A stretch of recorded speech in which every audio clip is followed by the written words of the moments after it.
Milestone ট্র্যাজেডিতে 4 দিন মৃত্যুর সঙ্গে লড়াই করে না ফেরার দেশে চলে গেলেন আরও 2 শিশু। তারা হলেন মাহতাব ও মাহিয়া। এ নিয়ে এখন পর্যন্ত মৃত্যু দাঁড়িয়েছে 31 জনে। এদিকে ডিএনএ টেস্ট 6 মরদেহের মধ্যে 5 জনকে শনাক্ত করতে পেরেছে সিআইডি। চিকিৎসাধীন 54 জনের মধ্যে 20 জনের অবস্থা আশঙ্কাজনক জানিয়েছে স্বাস্থ্য অধিদপ্তর। এদিকে স্কুলটিতে 3 শিক্ষার্থী ও 2 অভিভাবক নিখোঁজের তালিকা সংশ্লিষ্টদের হাতে। আরও জানাচ্ছেন Abdur Rahim. Milestone school and কলেজেই বিমান বিধ্বস্তের ঘটনায় হাসপাতালে ভর্তি আহতদের অসহনীয় জীবন কাটছে। 4 দিন জীবন মৃত্যুর সঙ্গে লড়াই করে অবশেষে জীবনের কাছে পরাজয় ঘটল 15 বছরের 2 শিশু মাহতাব ও মাহিয়ার। তাদের দুজনের শরীরের 85% করে পুড়ে যায়।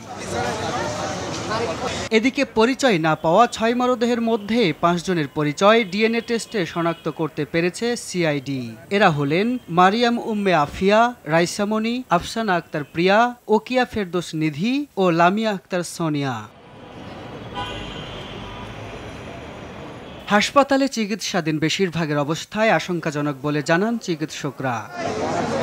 উন্নত চিকিৎসা নিশ্চিত করতে সরকারের আমন্ত্রণে সিঙ্গাপুর, ভারতের বিশেষজ্ঞ চিকিৎসক দল কাজ শুরু করেছেন। তাদের সাথে যোগ দিচ্ছেন 5 সদস্যের চীনের একটি বিশেষজ্ঞ চিকিৎসক দলও। এদিকে নিখোঁজ সন্তানের খোঁজে আজও স্কুল প্রাঙ্গণে অভিভাবকরা। আমার বাচ্চার মতো বাচ্চা হয় না, আমার বাচ্চাটা একটু ব্যতিক্রম, ও খুব সুন্দর ফুটফুটে চেহারা।